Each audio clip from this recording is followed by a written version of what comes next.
حضرت سیدنا یزید بن میسرہ رحمتہ تعالی علیہ فرماتے ہیں، ہم سے پہلی امتوں میں ایک شخص تھا جس نے بہت زیادہ مال و متاع جمع کیا ہوا تھا اور اس کی اولاد بھی کافی تھی۔ طرح طرح کی نعمتیں اسے میسر تھیں۔ کثیر مال ہونے کے باوجود وہ انتہائی کنجوس تھا۔ اللہ عز و جل کی راہ میں کچھ بھی خرچ نہ کرتا، ہر وقت اسی کوشش میں رہتا کہ کسی طرح میری دولت میں اضافہ ہو جائے۔ جب وہ بہت زیادہ مال جمع کر چکا تو اپنے آپ سے کہنے لگا، اب تو میں خوب عیش و عشرت کی زندگی گزاروں گا۔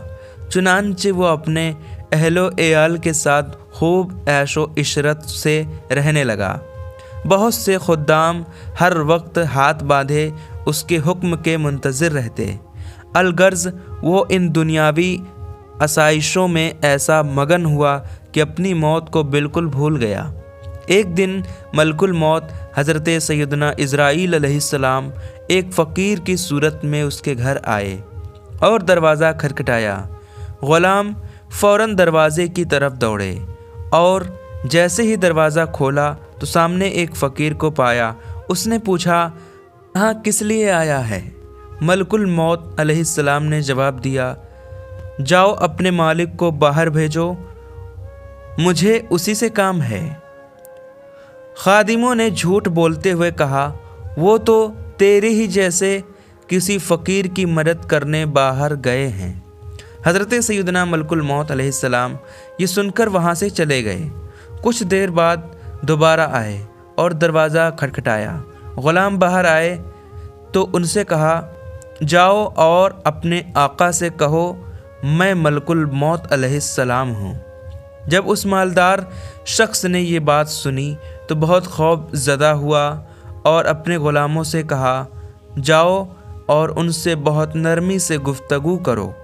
خدام باہر آئے اور حضرت سیدنا ملک الموت علیہ السلام سے کہنے لگے، آپ ہمارے آقا کے بدلے کسی اور کی روح قبض کر لیں اور اسے چھوڑ دیں، اللہ عز و جل آپ کو برکتیں عطا فرمائے۔ حضرت سیدنا ملک الموت علیہ السلام نے فرمایا، ایسا ہرگز نہیں ہو سکتا۔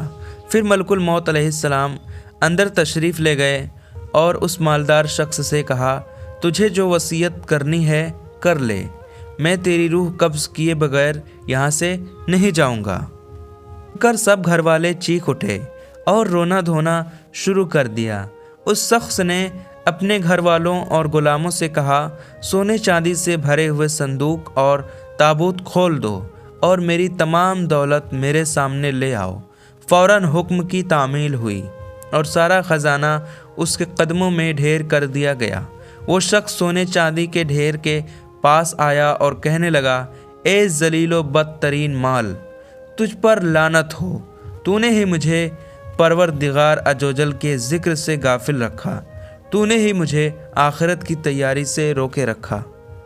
یہ سن کر وہ مال اس سے کہنے لگا، تو مجھے سلامت نہ کر، کیا تو وہی نہیں کہ دنیا داروں کی نظروں میں حقیر تھا؟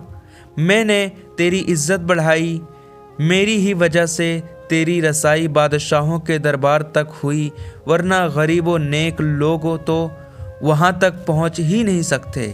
میری ہی وجہ سے تیرا نکاح شہزادیوں اور امیر زادیوں سے ہوا، ورنہ غریب لوگ ان سے کہاں شادی کر سکتے ہیں۔ اب یہ تو تیری بدبختی ہے کہ تو نے مجھے شیطانی کاموں میں خرچ کیا۔ اگر تو مجھے اللہ عز و جل کے کاموں میں خرچ کرتا تو یہ ذلت و رسوائی تیرا مقدر نہ بنتی۔ کیا میں نے تجھ سے کہا تھا کہ تو مجھے نیک کاموں میں خرچ نہ کر؟ آج کے دن میں نہیں بلکہ تو زیادہ ملامت و لعنت کا مستحق ہے۔ اے ابن آدم، بے شک میں اور تو دونوں ہی مٹی سے پیدا کیے گئے ہیں، پس بہت سے لوگ ایسے ہیں جو نیکی کی راہ پر گامزن ہیں اور بہت سے گناہوں میں مستغرق ہیں۔ امام ابن جوزی علیہ رحمۃ اللہ القوی فرماتے ہیں، گویا مال ہر شخص سے اسی طرح کہتا ہے، لہٰذا مال کی برائیوں سے بچ کر رہو اور اسے نیک کاموں میں خرچ کرو۔ اجل نے نہ کسرا ہی چھوڑا نہ دارا، اسی سے سکندر سا فاتح بھی ہارا۔ ہر ایک لے کے کیا کیا نہ حسرت سدھارا، پڑا رہ گیا سب یوں ہی ٹھاٹھ سارا۔